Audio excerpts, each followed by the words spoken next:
नहीं, आप क्या समझते हैं और क्या सरकार समझती है कि किसान अगर सड़क पर उतरा है तो वो मूर्ख है क्या, बेवकूफ है क्या? उसके दिमाग में कोई कीड़ा है क्या सड़क पे उतरने का, और वो भी इस महामारी के दौरान? और अगर जो सरकार कह रही है, जो उसने किया है वो किसानों के हित में है, और जिस तरह से मोदी जी कह रहे हैं कि ये जो कानून थे उन्होंने एक तरह से किसान के हाथ पैर बांध रखे थे, उन्होंने वो बंधन खोल दिए हैं और किसान को पूरी तरह से फ्री कर दिया, आजाद कर दिया, कहीं भी जा सकता है, कहीं भी अपनी फसल बेच सकता है। अगर ये सारी चीजें हैं, आप कन्विंस कीजिए ना, आप संतुष्ट कीजिए, किसानों को बुलाइए। एक एक किसान से क्या दिक्कत है? आप 1 दिन 2 दिन 4 दिन 10 दिन, इस देश की जब इतनी बड़ी आबादी किसानों की है तो आपको उनसे बात करने में दिक्कत क्या है? इस देश की जीडीपी में जब इतना बड़ा हिस्सा किसानों का खेती का है, और इस देश के प्रत्येक व्यक्ति को अगर अनाज पहुंचा रहा है, इस देश के लोगों का पेट भर रहा है, तो वो किसान ही तो है ना। आपको उस किसान से बात करने में दिक्कत क्या है? क्यों नहीं बात करते आप? लेकिन सरकार किसानों से बात करने को तैयार नहीं है, और जो किसान आंदोलन कर रहे हैं वो मरते हैं मर जाएं। लट्ठ आपने देखा कि जिस तरह से वहां पे पीपली में, हरियाणा में लट्ठ बजा किसानों पे, और जगह जगह जगह जगह ये सारी घटनाएं हो रही हैं। मैं समझता हूं इससे ज्यादा दुखद स्थिति है नहीं कि सरकार बात नहीं करने को तैयार है, और जिस तरह से उसने ये संसद में पूरा जो मतलब बिल पास कराए हैं, और 10 दिन में 23 बिल पास करा दिए संसद में। बहुत कमाल की बात है, मतलब पूरा किसान और मजदूरों से जुड़े हुए सारे के सारे बिल थे जो कानून पास हुए हैं इन 10 दिनों में। तो बात करनी चाहिए किसानों को, वो अपने ही तो हैं, पराए तो नहीं है ना। सर, सवाल ये है कि गिरिराज सिंह के बाद जो शिवराज जी हैं वो भी पीएम मोदी को भगवान के रूप में देख रहे हैं, और ये बता रहे हैं कि जो लोग इस कृषि विधेयक का जो बिल है उसको जो वो कर रहे हैं, मतलब इसके विपक्ष में जो विरोध कर रहे हैं, वो मतलब किसान द्रोही हैं, तो किसानों को भड़काने का काम कर रहे हैं। देखिए, ये जो लोग हैं ये इस बात का जवाब देंगे, आप मोदी जी को भगवान नहीं, भगवान से भी ऊपर कुछ होता हो आप मानिए, कोई हमें किसी को भी दिक्कत नहीं है। आपकी श्रद्धा है, अगर आपकी श्रद्धा ये कहती है कि वो भगवान है, बहुत अच्छी बात है, आप उन्हें मानिए।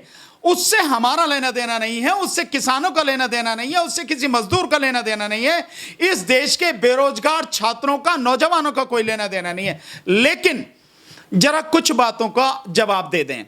ये जो सारे कानून आपने किए हैं हर कोई जानता है, और आप लोगों को गुमराह कर रहे हैं, और आप गुमराह करने में यूं सफल हो पा रहे हैं क्योंकि जो मीडिया है, गोदी मीडिया है, उसकी पहुंच बहुत दूर तक है, और उस गोदी मीडिया के माध्यम से आप ये बात लोगों तक पहुंचा पा रहे हैं कि ये जो बिल हैं वो सही है। बस इतना ही है। सच्चाई ये है कि ये जो बिल हैं, आपने जो आपके पूंजीपति यार हैं, जो उद्योगपति यार हैं, व्यापारी हैं, जो आपके दोस्त हैं, जिनके लिए आप पिछले 6 साल से लगातार काम कर रहे हैं, उससे पहले भी आप काम कर रहे होंगे, लेकिन 6 साल की तो पक्की है जिनके लिए काम कर रहे हैं आप। इसके अलावा जो कानून आप ये लेके आए हैं, ये कानून आप विदेशों से प्रेरित होकर ले आए हैं, और हर कोई जानता है कि जो आईएमएफ से आपको फंड मिल रहा है, आईएमएफ से आपको जो कर्जा मिल रहा है, वर्ल्ड बैंक से जो आपको कर्जा मिल रहा है, एशियन डेवलपमेंट बैंक से जो आपको कर्जा मिल रहा है, ये सारे के सारे उन शर्तों के साथ मिल रहे हैं जिन शर्तों में लिबरलाइजेशन की, प्राइवेटाइजेशन की शर्तें हैं, उसकी वजह से मिल रहा है। और उसके लिए जो एक क्षेत्र बचा था वो था इस देश की धरती, इस देश के किसान। अब उसको भी पूरी लपेट में ला रहे हैं, और आप पूरी तरह से बर्बाद करने के लिए इसमें कानूनों को लेकर आए हैं।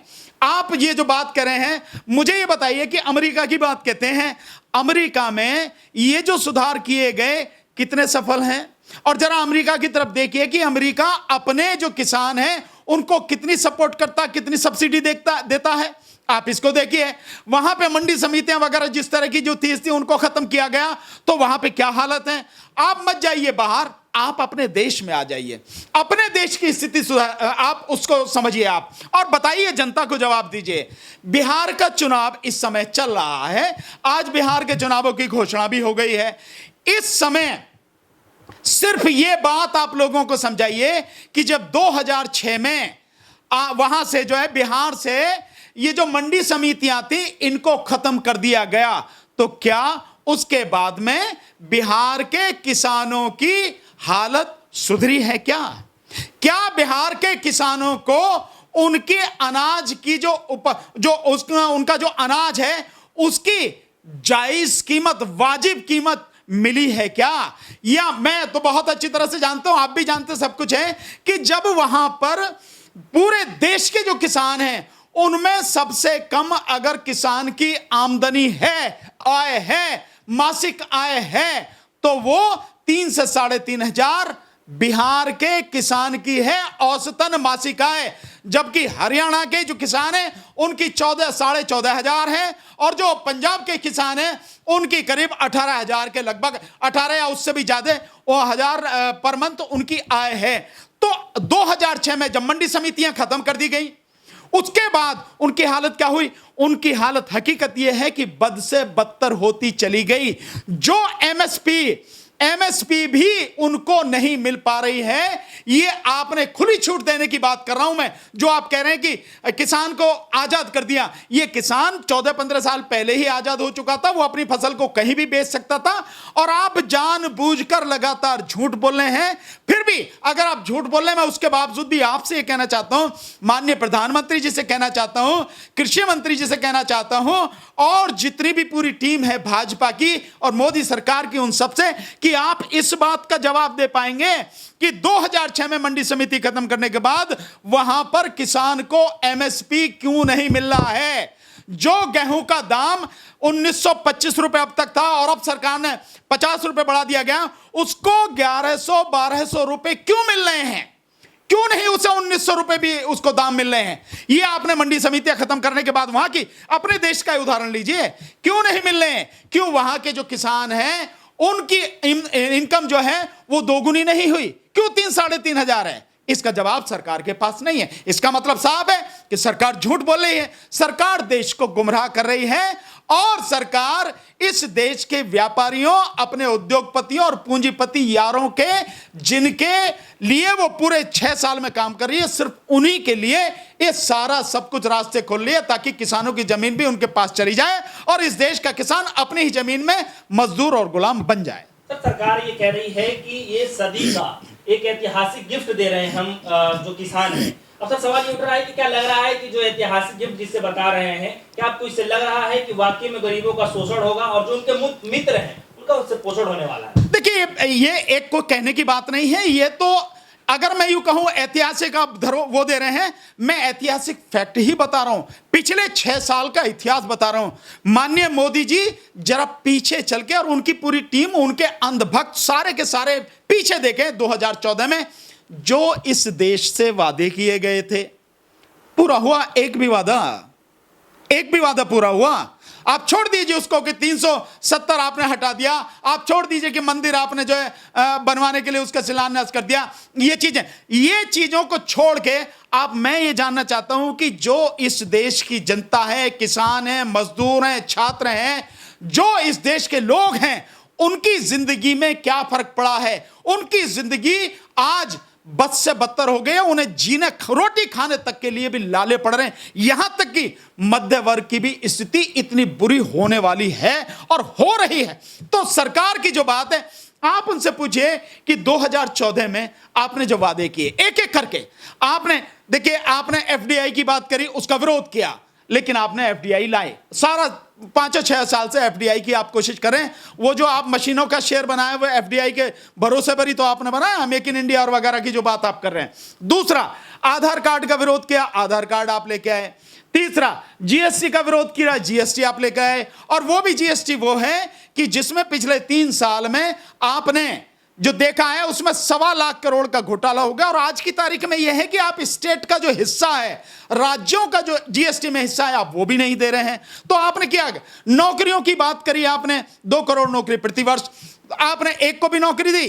कितने लोगों को नौकरी दी? आपने लोगों को नौकरी देना तो दूर है, जिन लोगों के पास नौकरी थी वो भी छिन रही है। और इस समय की मैं बात कर रहा हूं, 2 करोड़ 10 लाख जो लोग हैं सैलरीड क्लास के, जिन्हें तनख्वाह मिलती थी बंदी बंधाई, वो लोग भी अब उनकी नौकरी जा चुकी है 2 करोड़ 10 लाख की, बाकी की और लगातार जाने की स्थिति में है। मजदूर का आपने बुरा हाल कर दिया। मजदूर को तो वो कर दिया, उसकी सुरक्षा के, सेफ्टी के जितने कानून थे आपने सब एक एक करके खत्म कर दिए। और ये जो इसी संसद 10 दिन की चली है, इस 10 दिन में आपने 23 बिल पास करके, जिसमें मजदूरों से जुड़े हुए भी 3-4 बिल थे, वो सब आपने मजदूरों के अधिकार सब खत्म कर दिए। ट्रेड यूनियन की जो ताकत है वो आपने खत्म कर दी।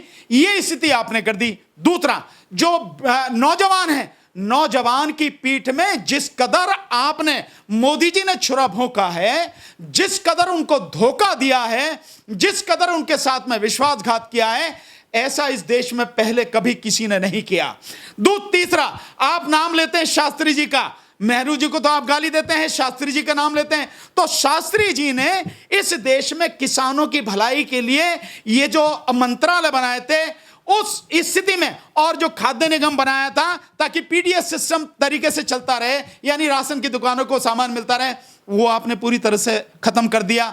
आप कहां से अब लाएंगे? क्योंकि आपने जो शांता कुमार की रिपोर्ट है आपकी, उस शांता कुमार की रिपोर्ट पे आप काम कर रहे हैं, जिसका मतलब यह है कि आप सीधे कैश जो है, जो भी भिखारी की तरह जो आप टुकड़े के रूप में आप दे सकते हो कैश, वो दे दीजिए किसानों को, मजदूरों को। बाकी उन्हें कोई भी अनाज वगैरह देने की जरूरत नहीं है, सब्सिडी पे अनाज देने की जरूरत नहीं, राशन की तरह से। ये स्थिति है।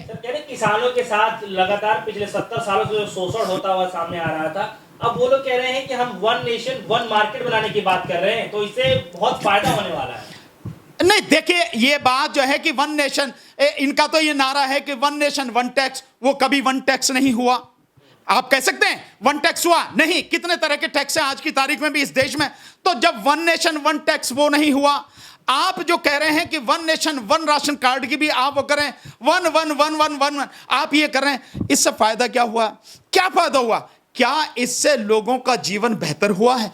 किसी का भी जीवन बता दीजिए, चंद उद्योगपति, व्यापारी, पूंजीपतियों के अलावा, या चंद दलालों के अलावा, या बीजेपी और आरएसएस के जो लोग हैं चंद उनके अलावा, किसी का इस देश में जीवन बेहतर हुआ है? मैं दावे के साथ कह सकता हूं आज की तारीख में इस देश में 110 करोड़ लोग बहुत बुरी स्थिति में जी रहे हैं, और आने वाले कुछ ही समय बाद आप देखेंगे इतनी बड़ी संख्या भुखमरी के कगार पर पहुंचने की बात है। और ये वो व्यक्ति कह रहा है जिस व्यक्ति ने पिछले 6 साल में अपना एक भी वादा पूरा नहीं किया, जिसने केवल और केवल अंबानी, अडानी, टाटा और एसएल ग्रुप वगैरह, ये जो कुछ इनके उद्योगपति पूंजीपति हैं, सिर्फ इनके लिए काम किया। मैं जो बार बार इस बात को कह रहा हूं, वही मैं जो अभी आपको थोड़ी देर पहले गिना रहा था, मैं उसमें कुछ और आपको गिनाता हूं। बेटी बचाओ बेटी पढ़ाओ का नारा दिया था, हुआ पूरा क्या? बेटियां बच रही हैं क्या? बीजेपी के नेता ही, कितने नेता जो है इसमें शामिल हैं कि जो बलात्कार के उसमें शामिल हैं, कत्ल के उसमें शामिल हैं, बच रही हैं बेटियां क्या? कितनी बेटियां पढ़ रही हैं? कितनी बेटियों को रोजगार मिला? जरा बता दें, यही बता दें। हरियाणा में जो नर्सिंग के लिए जो लड़कियां, करीब 60,000-70,000 लड़कियां हैं, उनकी हालत देखो कि उन्हें 3-3 साल से उनके एग्जाम नहीं हुए। ये स्थिति, और वीडियो पढ़े हैं, आज के नहीं कब के वीडियो पढ़े हैं। तीसरा, आप देखें, इन्होंने कहा था कि 100 स्मार्ट सिटी बनाएंगे, एक भी बना क्या? 100 smart city. Digital India, 4.5 lakh crore का बजट उसके लिए रखा गया, डिजिटल इंडिया पूरा हुआ क्या? आपकी जो स्पीड है श्रीलंका और आपका जो पाकिस्तान और बांग्लादेश, इनके बराबर भी नहीं है। आप नेट की बात करते हैं, आपका जो नेटवर्क है कितना बुरी स्थिति में है, आप इंटरनेट कनेक्शन नहीं दे पा रहे हैं। इसके अलावा जो आप लगातार जो बात कर रहे हैं, उद्योग धंधे पूरी तरह से चौपट हो चुके हैं। आप बताइए इस देश में किस स्थिति में उद्योग धंधे पूरी तरह से चौपट हो चुके हैं। और इस कोरोना की उसमें देखिए, एक व्यक्ति की झूठ बोलने की कोई सीमा होती है, पर मोदी जी की नहीं है। अभी कह रहे थे कि ये जो अभी इन्होंने जो इस तारीख को, पता नहीं 17 तारीख को शायद बोला है, मुझे 21 सितंबर को जो लाइव उन्होंने बोला है, उसी में मोदी जी कह रहे थे कि पिछले कुछ समय में, क्योंकि अध्यादेश पहले आ गए, इसका असर भी दिखना शुरू हो गया है, और आलू के किसानों को जो दाम मिला है वो बाहर के थोक व्यापारी आपके बहुत भारी दामों में उन्होंने खरीदा है, और इसकी वजह से जो मंडी है, उन मंडियों को भी उन किसानों को ज्यादा दाम देना पड़ा। एक भी राज्य, एक भी जो आप उस कहें कि जिला, एक भी गांव, एक भी व्यक्ति, किसी का नाम बताया? नहीं बताया। बल्कि जो वहां के किसान हैं, आप उनसे जाके पूछिए कि किसान कितनी बुरी स्थिति में है, कोई बाहर से खरीदने नहीं आया और पिछले 4-5 साल से लगातार आलू के उसमें घाटा आ रहा है। किसानों की बहुत बुरी स्थिति हो गई है। आगे उत्पादन भी न केवल कम हो रहा है बल्कि उनको मतलब बीज बोने में इस तरह में भी उनको दिक्कत आ रही है। ये स्थिति किसानों की है। तिलहन के विषय में, दलहन के विषय में 20 से 30% उनको ज्यादा मिला, कुछ नहीं, कहीं किसी को कुछ नहीं है। झूठ बोलने में नंबर 1 है, उसका उनका कोई जवाब नहीं। तो ये जो सरकार है, ये सरकार जो कहती है वो बिल्कुल नहीं करती। और आप कभी भी पूरे आंकड़े, इसी सरकार के आंकड़े उठा के देख लीजिए कि जो इसने कहा है वो झूठ कहा है।